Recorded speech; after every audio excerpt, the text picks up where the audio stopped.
겠지만 또 좀 무슨 내용인가 하고 또 궁금해지는 부분들이 있을 것입니다.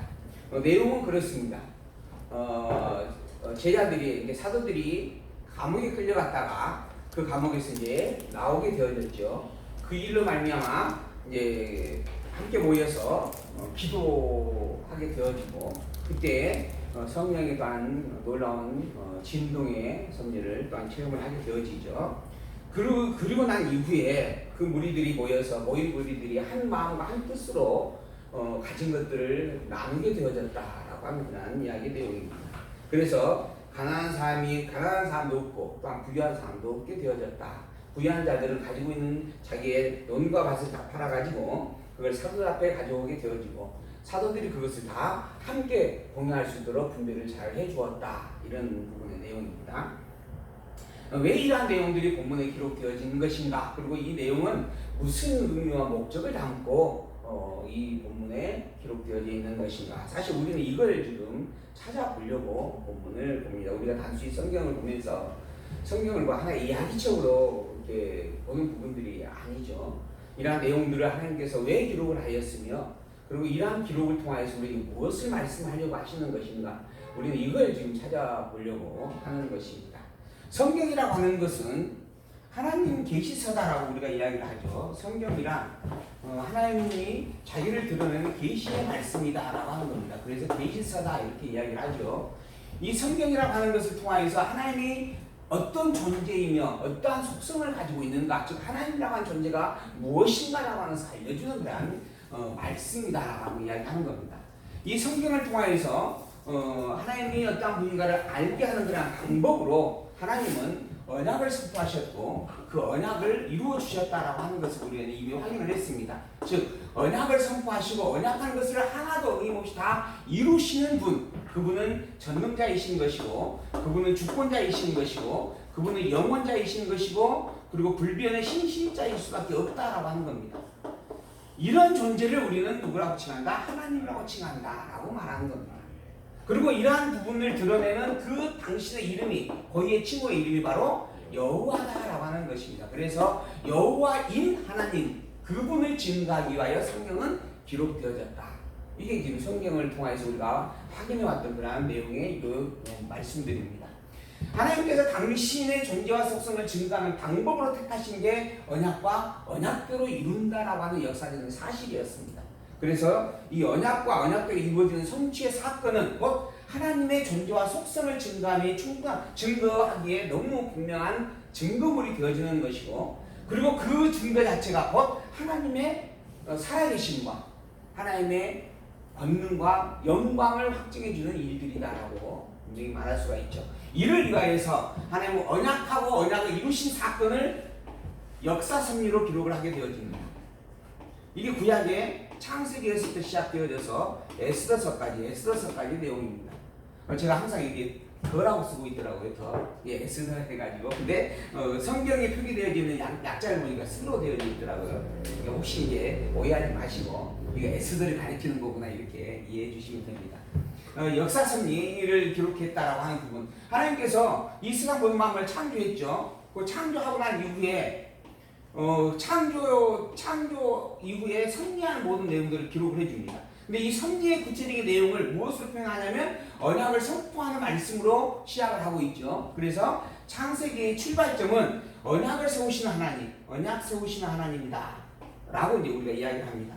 처음에는 인류의 시조와 언약을 세우시고, 즉 아담이죠. 그리고 난 다음에 노아의 홍수 때까지 존재하였던 모든 인간이 다 멸망하여 죽어버리고 그리고 노아만 살아있는 그때 또 노아에게 언약을 세웁니다. 그래서 아담과 노아를 인류의 시조라고 우리는 이게 칭할 수가 있죠. 아담으로부터 인간이 시작이 되어졌고 또한 노아로부터 또한 인간이 다시 보존되어져 왔던 부분들이니까 그런 아담과 노아를 통한 시조와 맺어진 언약입니다. 그리고 난 다음에는 이스라엘 선민과 맺어진 언약을 선포하게 되어집니다. 하나님께서 아담의 후손 가운데서 노아의 후손이죠. 아담과 노아의 후손 가운데 있어서 셈, 함, 야벳이 있었는데 그 셈족의 후손들 가운데 아브라함을 부르셨죠. 그리고 이 아브라함으로 말미암아 한 민족을 이루어주겠다, 한 민족의 나라를 이루어주겠다라고 하는 언약을 세워주게 됩니다. 이 언약은 아담에게도 선포된 언약이었고 그다음 노아에게도 선포된 언약이었고 그 언약을 다시 분명하게 한 사람 아브라함을 지명하여서 그 아브라함에게 선포를 해 주었다라고 하는 내용이죠. 그리고 그 약속한 대로 자손이 생육하고 번성하게 되어지는 내용이 이제 이스라엘 백성들의 창세기의 후반부에서 기록이 되어집니다. 아브라함의 자손인 아브라함의 아들이 누구죠? 이삭의 아들인 야곱. 그리고 야곱의 아들인 12아들이 이제 있게 되어지고 그 12아들이 결국은 요셉을 필두로 하여서 애굽으로 내려가게 되어지고 그리고 그 애굽에서 이제 장정만 60만 명이 되어지는 대민족으로 생육번성하게 되어진다라고 하는 거죠. 이게 창세기에 기록된 내용입니다.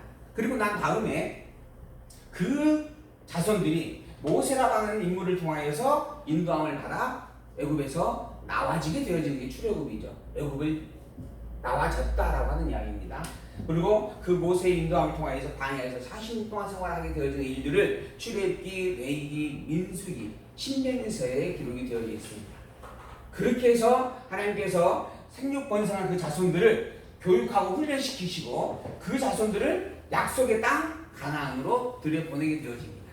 그리고 약속의 땅 가나안을 다 정복하여 그것을 이루게 하시죠. 그래서 그 내용을 기록하고 있는 게 여호수아와 사사기서 내용이다라고 하는 겁니다. 그리고 난 다음에 이제 이렇게 하나님께서 자손과 가나안 땅이라고 하는 땅을 성취하여 완성시킨, 즉 언약하고 언약대로 이루어 주신 하나님이 이제 또 하나의 약속, 나머진 약속인 왕을 세우는 일들이 룻기에서부터 시작이 되어집니다. 룻기서라고 하는 부분을 해석하는 데에 있어서는 참 곤란한 여러 가지 상황들이 있었습니다. 룻기에 대한 그래서 해석을 찾아보게 되어지면 대부분은 효부에 대한 이야기로 전체되어져 있는 경우들이 다반사입니다. 왜냐하면 룻기서가 가지고 있는 내용의 핵심을 분별하지 못하고 있는 그런 부분 때문에 그런 겁니다. 사실 이 룻기서는 그 핵심적인 단어 하나를 찾는다면 다윗이라고 하는 이름입니다. 근데 이 다윗이라고 하는 이름이 룻기서에 몇 번 나올까요? 딱 한 번 나옵니다. 그것도 룻기서 제일 끝부분에 딱 한 번 나와요. 그래서 사실 이 다윗이라고 하는 이름이 룻기서 전체의 핵심이다라고 말하는 것이 결코 쉬운 일이 아닙니다. 그리고 그것 때문에 사람들은 다윗 위에 다른 것들을 주제로 찾기에 연연할 수밖에 없었던 것입니다. 그런데 성경의 전체적인 스토리를 정리해보게 되어지면 하나님은 룻기서에서 시작된 이 다윗으로 말미암아 다윗 왕국을 완성하게 되어집니다. 그리고 그 왕국의 왕이 세워져 가는 과정을 사울과 다윗의 과정 속에서 확인을 시켜주고 그 다윗으로 말미암아 온 주변 국가들을 통치하고 다스리게 되어지는 권세의 영광을 선포합니다. 그리고 난 다음에 다윗 왕국을 이끌어 가시는 일들이 나머지 역사서에 기록이 되어져 있는 겁니다. 사사기, 룻기 다음에 룻기에서부터 사무엘 상하, 열왕기 상하, 역대 상하, 에스라, 느헤미야, 에스더서까지의 내용이에요. 이 모든 역사 섭리가 하나님께서 자손에 대한 생육번성의 약속을 이루셨고 가나안 땅을 주겠다라고 하는 약속을 이루셨고 왕을 세우겠다라고 하는 약속을 이루었다라고 하는 것에 대한 증거의 내용들이다라고 하는 거죠. 왜 이렇게 하셨는가? 언약한 그것을 그대로 다 이루시는 전능자요, 주권자요, 영원불변의 신실자이기 때문에 그랬다라고 하는 것을 알려주기 위해서 그러는 겁니다. 이걸 깨달아 안 백성들이 그래서 욥기에서 하나님은 과연 전능자이십니다. 모든 만물이 하나님의 능력 아래 있습니다. 하나님은 천사뿐만 아니라 누구도 주관해요? 사단도 주관하는 분입니다. 사단이 하나님 앞에 굴복하고 하나님의 명령을 받아 수행하는 신분뿐입니다 라고까지 이야기하는 그런 하나님의 절대적 능력을 증거해주고 있는 게 욥기서입니다. 그리고 마지막에 하나님께서 욥에게 이야기하는 거죠. 네가 감히 악어를 통제할 수 있느냐? 네가 물속에 있는 하마를 통제할 수 있느냐? 너는 아무것도 할 수 없다. 이 모든 것들을 통제하고 있는 자가 바로 나다라고 선포하는 거죠. 그런 하나님이 영원불변의 신실하신 분입니다라고 하는 것을 찬양하는 게 시편입니다. 하나님은 한 번 약속한 것 변개치 아니하고 반드시 이루시는 분이 틀림없습니다. 그 하나님이 복된 자와 그 다음에 악인을 이 세상에 드러내셨습니다. 그래서 복 있는 자는 하나님의 꾀를 복 있는 자는 뭐예요? 악인의 꾀를 쫓지 아니하고 죄인의 길에 서지 아니하며 처음에 시편 1편에서 이렇게 노래하는 거예요. 이 하나님께서는 모든 만물을 창조한 전능자로서 더불어 그 하나님이 처음부터 끝까지 선포한 언약을 영원토록 변개치 않고 이루시는 신실한 분이시다. 그래서 복 있는 자는 영원토록 복을 누리게 되어져 있고 악인은 멸망하게 되어져 있다라고 하는 겁니다. 결코 복 있는 자와 악인은 함께 할 수 없다. 그리고 뒤섞일 수도 없다라고 선포하는 겁니다. 그래서 복 있는 자와 복 없는 자로부터 시작을 하여서 이 복 있는 자가 영원한 나라 천국의 백성이고 악인은 지옥에서 멸망하게 되어진다라고 선포하는 겁니다. 이 모든 것들을 주관하시는 그 영원 보면의 신실하심, 더불어서 이 복과 이 멸망을 적용받는 우리의 모습을 보게 되어지면 이미 타락한 죄에 갇혀있는 죄 덩어리인데, 그런 죄 덩어리임에도 불구하고 한 번 복 있는 자로 정하신 그 하나님이시기에 우리를 천국 백성으로 삼으셨다. 그리고 천국의 복을 누리게 하신다. 그러니 하나님을 찬양할 수밖에 없다라고 선포하는 겁니다. 그래서 시편의 마지막이 바로 할렐루야라고 선포하는 겁니다. 할렐루야, 오직 여호와를 찬양합니다. 오직 영원 보면의 신실하심을 찬양합니다. 그것 때문에 내가 죄인에서 의로운 자가 되어졌습니다. 내 능력으로 된 게 아니고 내 열심으로 된 게 아니고 오직 하나님께서 내게 주신 신실하심의 은혜로 말미암아 이루어진 일입니다. 영원전 이미 하나님께서 작정 예정하시고 작정 예정하신 따라 복 있는 자와 악인으로 이 세상에 드러내셨고, 이 복 있는 자로서 선포한 언약 따라 아무리 우리가 죄 가운데서 범죄하며 산다 할지라도 한 번 세우신 언약을 통하여서 그 복을 이루어 주시는 분이 틀림없습니다라고 선포하는 노래입니다. 그게 시편이에요. 그 모든 일들이 누구를 통해서 이루어지는 것인가? 전능자인 하나님을 통해서 이루어지는 것입니다. 이 모든 만사가 다 하나님의 절대 주권으로 되어진 섭리입니다. 인간은 아무것도 아닌 존재입니다 라고 선포하는 거죠. 이게 잠언이죠. 잠언서. 그리고 난 다음에 전도서.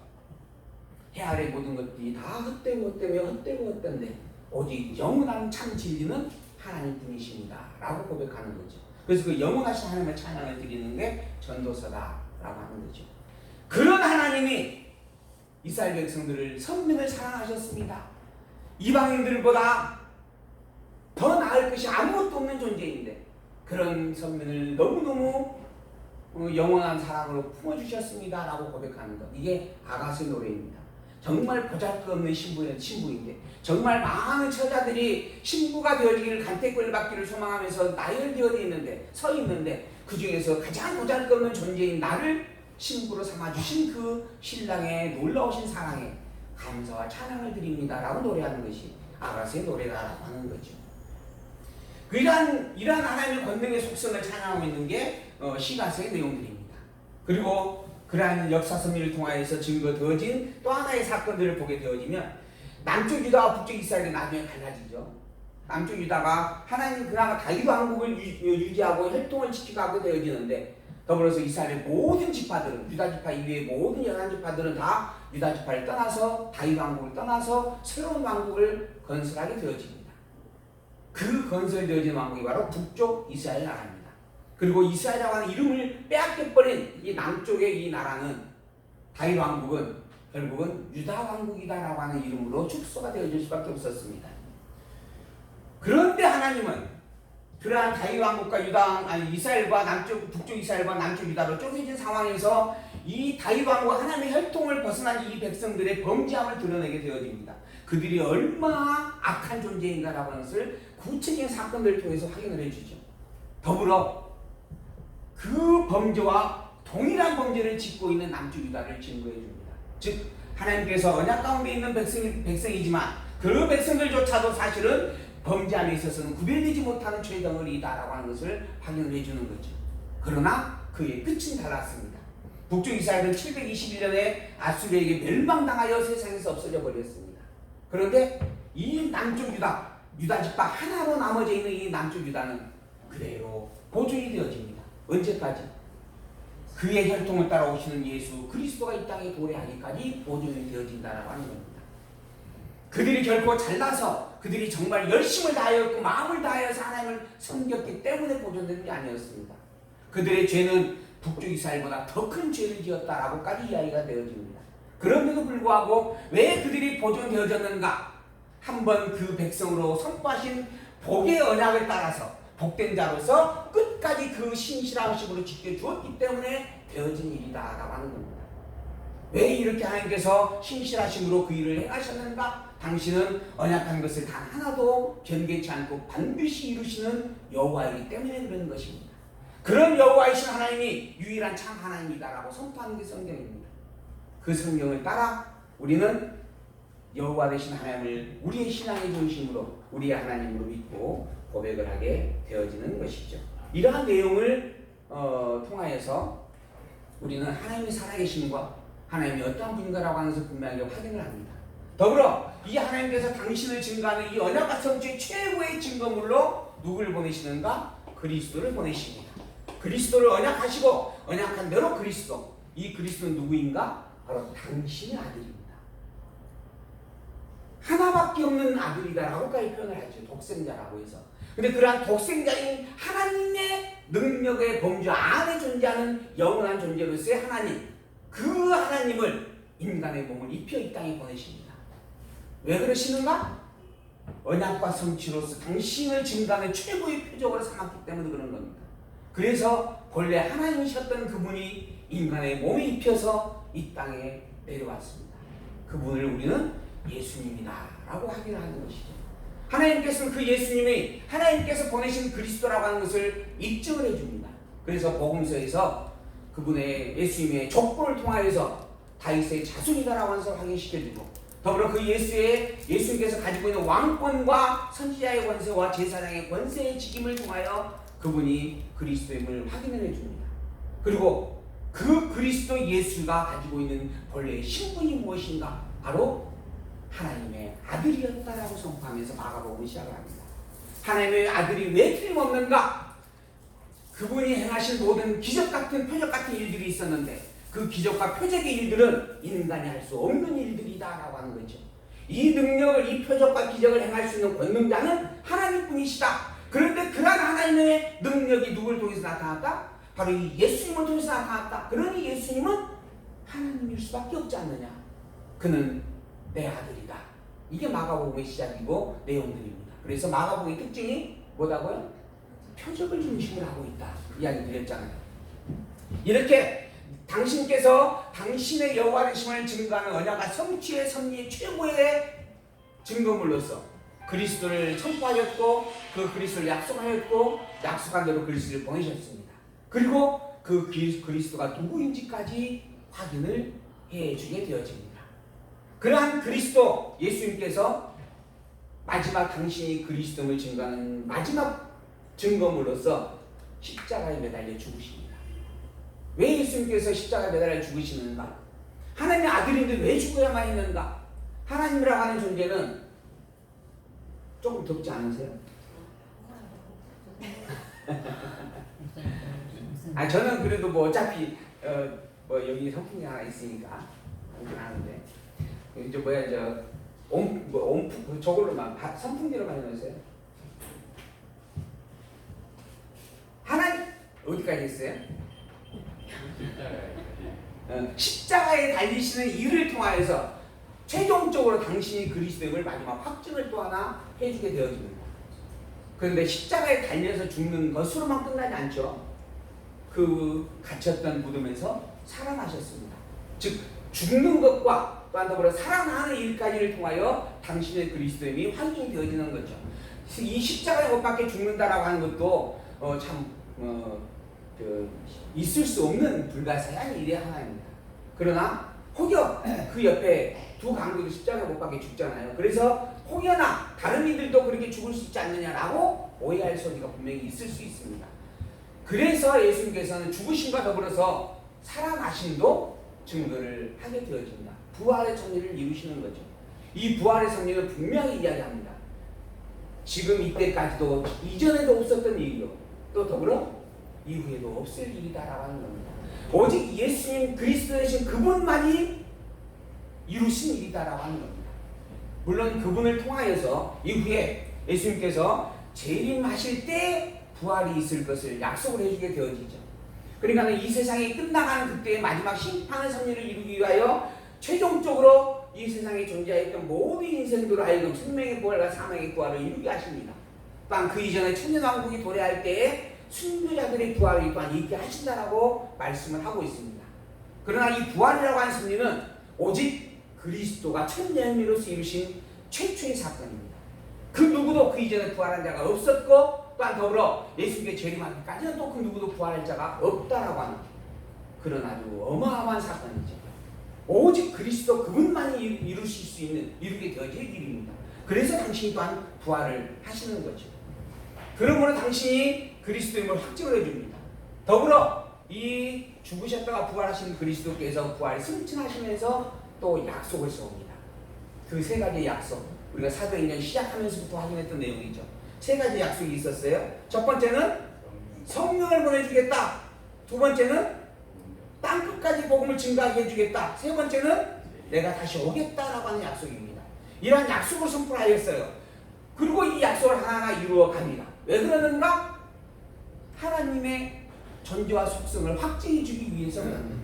즉 예수님 당신이 본래 하나님이시여 하나님께서 보낸 하나님의 아들된 그리스도임을 증거하기 위하여 당신께서도 마지막 최종적 승리의 하나로 세 가지의 약속을 선포해 주는 거고 이제 그 약속을 하나하나 이루어 주심으로 증거에 가게 되어집니다. 이 성령의 이 세 가지의 약속을 선포한 것이 사도행전 1장이에요. 그리고 난 다음에 이제 이 첫 번째 약속 성령을 보내겠다라는 약속대로 성령이 실제로 임하였다라고 하는 것을 증거해 주는 말씀. 이게 지금 우리가 지금 보고 있는 성경의 본문의 내용들입니다. 그리고 이제 그 성령께서 임하여서 복음을 점점 땅 끝을 향하여 증거해 가는 사건들. 먼저는 예루살렘에, 그 다음에 유대 지역에, 그리고 사마리아 지역에, 그리고 이제 로마를 거쳐서 스페인 지역에까지, 그리고 유럽을 거쳐 아메리카 지역으로, 그리고 이 아시아 지역으로 다시 돌아오게 되어지는 이 놀라운 역사적인 사건들. 이 모든 일들을 이루어가는 그런 내용들의 출발점을 사도행전에서 보여주고 기록해 가고 있는 내용이다라고 하는 겁니다. 이러한 내용을 하실 이유가 뭔가? 언약과 언약대로 이루심을 통한 당신의 하나님 되심을 증거해 주기 위한 겁니다. 예수님은 하나님이십니다. 예수님은 하나님의 아들이십니다. 그리고 그 하나님 되시는 그분이 인간의 몸을 입고 이 땅에 오셔서 우리의 모든 죄를 대속해 주시기에 충분한 그리스도이십니다. 그분만이 그래서 우리는 우리의 유일한 대속주 그리스도라고 선포하며 증거를 하고 있는 것이죠. 자, 교회의 설립을 통한 증거의 말씀, 예수님의 최후의 약속이 있죠. 여기에 약속이 있습니다. 아까 말씀드렸어요. 세 가지 약속. 그리고 난 다음에 이제 그 약속의 내용대로 성령이 임하였고, 임한 성령으로 말미암아 예루살렘 교회가 세워져가는 그런 내용들. 그리고 이어서 이제 이방의 교회, 로마의 교회가 설립되어진 내용이 사도행전에 기록되어져 있습니다. 오늘 우리는 이제 예루살렘 교회가 설립되어져가는 과정 속에서 성령이 강림했던 사건을 이 시간에 보았고, 그 말씀으로 말미암아 교회가 이제 확장되어져가는 일들을 기록하고 있는 본문을 보게 되어질 겁니다. 제가 이 이야기를 해드렸는데, 이 이야기는 제가 성경을 보고 증거하여 여러분들에게 말씀드린 내용이죠. 성경에 이런 내용이 있습니다라고 제 입으로 말씀드린 겁니다. 근데 더불어 이 이야기를 오늘 본문에서는 제 입을 통하여서 하는 게 아니고 스데반 집사의 입을 통하여서 성경으로 직접 기록하여 여러분에게 보여주게 될 겁니다. 그래서 혹시 성경에 있는 본문을 직접 우리가 살펴보면서 성경에서 스데반 집사의 입을 통하여 성경으로 기록한 내용과 지금 제가 이야기 드린 내용이 같은지 다른지를 살펴볼 좋은 기회가 되어질 겁니다. 이게 같으면 참으로 다행한 일입니다. 그리고 이게 성경대로 알고 믿는 참 신앙이 틀림없을 겁니다. 그러나 혹여 다르다면 그러면 어느 것이 진짜일까요? 성경에 기록된 내용이 진짜예요. 그러니까 더더욱 주의 깊게 여러분들이 비교하여서 살펴볼 수밖에 없는, 또는 살펴봐야 되는 부분이죠. 사실 제가 고민을 했어요. 이 내용을 앞에서 하지 말고 그냥 본문을 진행하다가 뒷부분에서 스데반 집사의 내용을 요약 정리하면서 확인을 해봐도 되지 않겠는가. 먼저 제가 여지껏 지금까지 이 희망교회에 와서 함께 드렸던 말씀을 요약해 드렸고, 이 내용이 성경에 있는 내용과 다르지 아니한가라고 하는 것도 살펴볼 수 있으면 좋겠다라는 생각이 들어서 그렇게 진행을 해보았습니다. 자, 1장 1절에서 5절 세 가지 약속이 있었던 그런 말씀 11절까지 그리고 12절 8장까지 교회가 설립되어져 가는 부분 그 중에서 핍박을 통해서 교회의 말씀이 증거되어져 가는 부분의 말씀까지 우리가 이 앞 시간에 보았던 부분들의 내용입니다. 우리가 지금 본문 성경을 통해서 읽었던 내용과 연계되어지는 부분이에요. 주보를 보게 되어지면 여기에도 제가 기록을 했네요. 핍박으로 복음이 말씀이 전파되어지는데 4장 1절에서 12절 사도들이 감옥에 갇혔어요. 그리고 신문을 당합니다. 그러면서도 그리스도의 그 이름을 증거합니다. 그리스도의 이름으로 구원을 선포하게 되어지죠. 그 관원들이 사도를 불러서 복음을 전파하지 말라라고 경계를 시키게 되어집니다. 그런데 그 사도들이 시편에 기록된 예언의 말씀을 인용하면서 거듭 예수의 그리스도의 힘을 증거하고 찬양하고 함께 기도하는 그런 내용이 본문에 기록이 되어져 있는 부분들입니다. 우리가 이 앞 시간에 4장 본문의 뒷부분을 미처 보지 못하였는데 사실 이렇게 요약만 드려도 아마 다 이해되실 부분입니다. 그러나 성경에 있는 말씀을 인용하고 있는 내용이 23절부터 기록되어져 있어서 23절부터 우리가 함께 보도록 하겠습니다. 사도행전 4장 23절 사도들이 노임에 그 동료에게 가서 제사장들과 장로들의 말을 다 고해 주었습니다. 사도들이 이제 감옥에서 풀려난 거예요. 경계함을 받고 풀려난 겁니다. 저희가 듣고 일심으로 하나님께 소리를 높여서 찬양을 합니다. 대주제여 천지와 바다와 그 가운데 만유를 지으신 이십니다 라고 찬양을 하는 거죠. 창조주 하나님이십니다 라는 거죠. 또 주의 종우리 다윗의 입을 일으켜가사 성령으로 말씀하시기를 어찌하여 열방이 분노하며 족속들이 허사를 경영하는고 세상의 군왕들이 나서며 관원들이 함께 모여 주와 그 그리스도를 대적하도다 하신 이로소이다. 즉 다윗의 입을 통하여 이미 찬양을 노래하게 하셨던 하나님이다 라고 하는 거죠. 그리고 과연 헤롯과 본디오 빌라도는 이방인과 이스라엘 백성 각동하여 하나님의 기름 부으신 거룩한 종 예수를 거스렸고 하나님의 권능과 뜻대로 이루려고 예정하신 그것을 행하려고 이성해 보였나이다. 이 예언된 말씀대로 다윗의 입을 통하여 선포한 예언의 말씀을 따라서 헤롯 왕과 본디오 빌라도가 지금 이 땅에 나타나게 되어졌고 이방들과 합사하여서 또 이스라엘 백성들과 합사하여서 하나님의 기름 부음을 받아 보낸 그리스도를 죽이기까지 하였다라고 하는 거예요. 예언대로 이루어진 일이다 하는 겁니다. 하나님의 권능과 뜻대로 이루려고 예정하신 그것을 행하려고 그들이 이성에 모여 있었다라고 하는 겁니다. 예수를 죽인 그 일에 대하여서 참으로 비통한 일이고 안타까워할 수도 있는 일입니다. 그런데 사도들은 모여서 이야기합니다. 예수의 죽으심이라고 하는 것이 오히려 하나님이 정하신 뜻을 드러내는 일이다. 하나님께서 예언하신 예언의 말씀을 이루신 일이다. 더불어 이 예수를 죽이려고 모였던 이 대적자들 또한 하나님께서 주관하여 있게 하신 일들이다. 그로 말미암아 하나님의 예언의 말씀을 이루셨다라고 이야기를 하고 있는 겁니다. 다윗이라고 하는 인물은 1000년 전의 사람입니다. 지금 예수님께서 이 땅에 오기 전에 1000년 전에 있었던 인물이에요.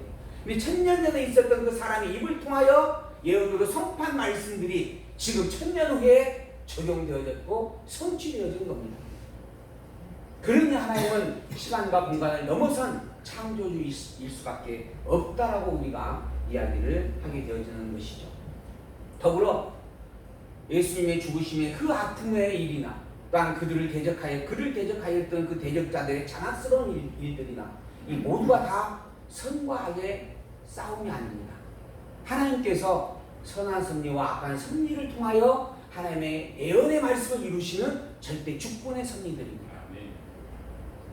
그 섭리에 선한 도구로 쓰임 받은 것이 복 있는 일이고 악한 도구로 쓰임 받는 그것이 안타까운 일일 수밖에 없는 사실임을 본문은 분명하게 고백을 합니다.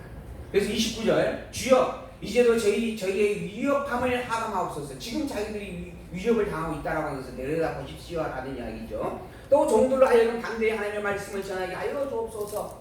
그렇게 위협이 있다라고 하는 것 하나님께서 이렇게 살펴주시길 바랍니다. 더불어 그 위협을 없애달라고 하는 게 아니에요. 그럴지라도 그 속에서 담대하게 하나님의 말씀만을 전하는 자가 되도록 붙잡아 주십시오 라고 기도를 합니다. 오직 이 참된 복음 진리를 분명한 중심과 기준 속에서 굳건히 지킬 수 있게 해달라고 당부하는 그러한 요청에 기도하는 것입니다. 그리고 손을 내물에 병을 낫게 하옵시고 표적과 기사가 거룩한 종 예수의 이름으로 이루어지도록 해 주십시오라고 기도를 드리고 있습니다. 왜? 이것도 이미 약속한 일이기 때문에 그러는 거죠. 예수님께서 제자들을 향하여서 내가 가고 난 이후에 내가 너희들과 함께하는 것보다 가는 것이 너희들에게 더 유익한 것이다. 왜요? 내가 너희들과 함께하는 이 순간에 너희들은 깨달아 할 것을 다 알지 못하는 자가 자이기 때문이고, 더불어 내가 가고 난 다음에 보냄을 받는 성령으로 말미암아 너희들이 그 모든 것들을 깨닫게 될 것이기 때문에 내가 떠나고 성령을 보내주는 것이 너희에게 참으로 유익한 일이다 라고 말씀을 합니다. 더불어 그 성령이 함께함으로 말미암아 너희들이 표적을 행하면서 복음을 증거하게 될 것이다 라고도 이미 약속해 주신 일들이었습니다. 그 약속한 말씀대로 이루어 주실 것을 제자들이 지금 사도들이 모여서 한 목소리로 기도를 하고 있는 것이다 라고 하는 거죠. 그리고 그 기도를 마치고 난 다음에 이제 일어나는 사건들을 이어서 본문이 기록을 해주고 있습니다. 4장 31절에 있는 말씀이죠. 4장 31절 빌기를 다음에 모인 곳이 진동하더니 무리가 다 성령이 충만하여 담대히 하나님의 말씀을 전하게 되어졌다라고 하는 겁니다. 빌기를 다음에 이러한 기도가 마치고 나자 이제 땅이 진동을 하는 거예요. 놀라운 사건을 또한 경험을 하게 되어지는 겁니다. 왜 그러한 일들을 있게 하셨는가? 성령의 충만함을 이루게 하기 위한 것이다. 즉 성령이 강림하여서 그들과 함께하고 있음을 보여주기 위하여 그러한 진동이 있게 하시는 것이다. 그리하여서 이 제자들이 담대히 하나님의 말씀을 전하게 되어졌습니다. 그리고 이 전한 말씀으로 말미암아 믿는 무리가 한 마음과 한 뜻이 되어서 모든 물건을 서로 통용하는 사건이 발생합니다. 한마디로 말하면 내가 가지고 있는 재산들이 있어요. 이 재산들을 가서 팔아가지고 돈으로 환원을 해옵니다. 그리고 그 돈을 사도들 앞에 내어놓는 겁니다. 그리고 그 돈을 사도들의 주권에 의하여서 사도들의 의사결정에 의하여서 분배가 되어져 가는 것입니다. 어떻게 이런 일이 있을 수 있는가? 혹여 이러한 일들을 가지고 초대교회를 모토로 하여서 교회를 이렇게 이끌어 가보자 라고 이야기하는 분들이 덜어 있어요. 그래서 초대교회를 닮아서 지금 모든 재산을 하나로 공유하고, 그리고 그 공유한 재산을 주관하는 자를 세워서 함께 나누어 가도록 해가자, 이러한 부분으로 해서 이것이 초대교회에서 있었던 일이고 또한 초대교회를 닮아가는 교회의 모습이다 라고 이야기하면서 말하는 그러한 부류들이 있습니다. 사실 그러한 부류들이 나타난 결과를 정리해보면 그 대표적인 부분이 로만 가톨릭이요, 또한 천주교, 통일교라고 이야기할 수 있습니다. 그 교단의 가장 기본적인 룰이 뭐냐 하면 사유재산을 인정하지 않아요. 일단 그 모든 것들이 교회의 공의재산으로 다 이렇게 헌납을 하도록 합니다.